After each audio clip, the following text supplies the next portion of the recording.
Hello વિદ્યાર્થી મિત્રો, આપણે આજે જોવાનું છે ધોરણ 10 નું ચેપ્ટર 6 ત્રિકોણનું ઉદાહરણ નંબર 5. એમાં તમને શું કહેવા માંગે છે કે તમને એક આકૃતિ આપીશ, બરાબર? બંનેનું નિરીક્ષણ કરો, આ બંને આકૃતિનું નિરીક્ષણ કરો અને ખૂણો પી શોધવાનો છે. ખૂણો પી એટલે આ ખૂણો આપણે શોધવાનો છે, બરાબર? હવે ખૂણો પી શોધવું હોય તો પેલા આપણે છે ને શું કરવું પડે? આ બંને આપણે આમાં તો વેલ્યુ આપેલ છે, બરાબર? આની બી વેલ્યુ આપેલ છે.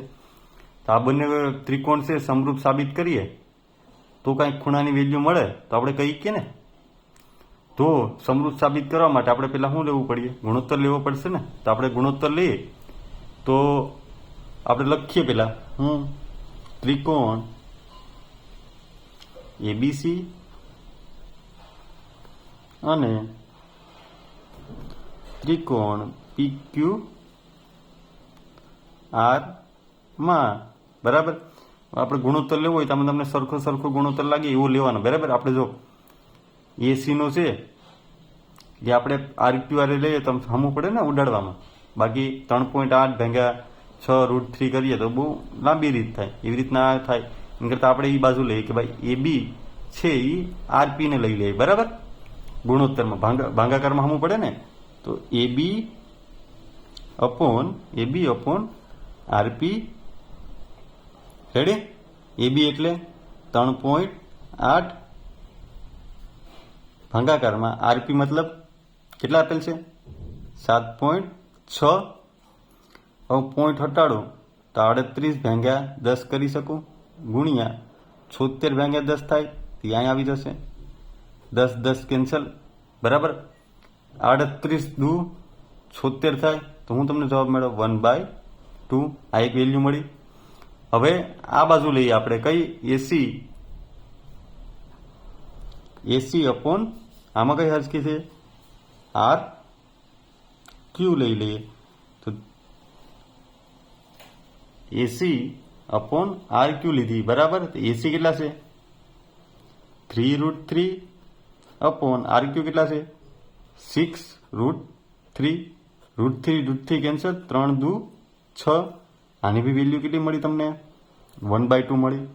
હવે એવી રીતના બીસી અને ક્યુપી કા પીક્યુ, બરાબર? એ લઈએ તો શું થાય? શું છે? બીસી અપોન ક્યુપી બરાબર 6 ભાગ્યા 12. 6 દુ 12. તમને શું મળ્યું? 1/2. તો બધાનો ગુણોત્તર તમને શું મળ્યો? સરખો મળે ને. હવે ગુણોત્તર સરખો મળે તો તમે શું લખી શકો? આપણે પેલા ગુણોત્તર લખીએ કે AB અપોન RP બરાબર BC અપોન QP બરાબર AC અપોન RQ. રેડી? આ બધી ગુણોત્તર સરખા મળે તેથી શું લખી શકાય કે ત્રિકોણ ABC એ સમરૂપ હોય કોને? ત્રિકોણ. ક્યાં ત્રિકોણ સમરૂપ થાય ભાઈ? ધ્યાન આપજો. કયો થશે? RQP. હા કે ના? આપણે અહીંથી લખી કે આ કેવી રીતના લાગે તો ભાઈ બા શરત પરથી. રેડી? બધી બાજુ હરખી હોય તો આપણે શું કહી શકીએ? આમાં જો આપણે તમે RQP કેમ લખ્યું ને? આપણે પેલા એમ લખ્યું ભાઈ ત્રિકોણ PQR માટે, ના તમે લખ્યું કે ભાઈ RQP. તો કે ભાઈ આપણે AB ની કઈ બાજુ લીધી ભાઈ? RP લીધી. એટલા માટે આપણે કઈ લીધું? AB ની RP. રેડી? સમજાઈશ? હવે આપણે આવું તો મેળવ્યું. હવે આપણે શોધવાનું શું કીધું છે કે ખૂણો P. હવે જો ખૂણો P છે એ કોની બરાબર થશે? ખૂણા C ની થશે ને. ખૂણો P બરાબર ખૂણો P થશે ને. હા કે ના? શું લેવા ભાઈ એમ થાય? તો કે ભાઈ બાબા શરત પરથી કીધું કે ABC અને RQP છે એ સમરૂપ હોય એટલે ને ખૂણા શું થશે? સરખા થશે. પણ અહીં તમારી પાસે C ખૂણો B નથી ને, તો આપણે પેલા C ખૂણો શોધવો પડશે ને. હવે C ખૂણો શોધવો હોય તો આપણે પેલા શું કરવું પડશે? જો તમને બે ખૂણાના માપ આપેલ છે. આપણે આ ત્રિકોણ માટે લઈએ તો ભાઈ ત્રિકોણના ત્રણેય બાજુનો સરવાળો કેટલો થાય? 180. એટલે આપણે C ખૂણો મળશે. જેટલો C ખૂણો મળશે એટલો જ P ખૂણો હશે. તો આપણે P ખૂણો મળી જશે ને. એવી રીતના લખીએ. અહીં ત્રિકોણ કયો આવશે? ABC માટે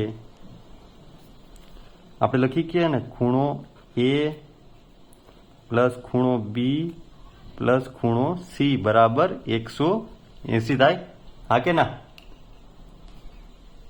ખૂણો A તમારી પાસે કેટલો છે? તો કે ભાઈ મારી પાસે ખૂણો A 80 છે, ખૂણો B 60 છે ને ખૂણો C તો શોધવાનો છે, બરાબર 180. હવે આ કેટલા થશે? 8 9 10 11 12 13 ને 14 140 થશે. 140 પ્લસ ખૂણો C બરાબર 180. તેથી ખૂણો C તમને શું મળશે? 180 માઇનસ 140, હા કે ના? 180 માંથી 140 જાય તો ખૂણો C બરાબર 40 મળ્યો તમને. હવે ખૂણો C છે એ 40 હોય તો ખૂણો P શું થશે? 40 થશે ને, હા કે ના? તેથી ખૂણો C બરાબર ખૂણો P હોવાથી ખૂણા P બરાબર 40°. રેડી? આ તમારો આન્સર થઈ ગયો. જો વિડીયો પસંદ આવ્યો હોય તો લાઈક એન્ડ સબસ્ક્રાઈબ કરતા ભૂલતા નહીં. Thank you.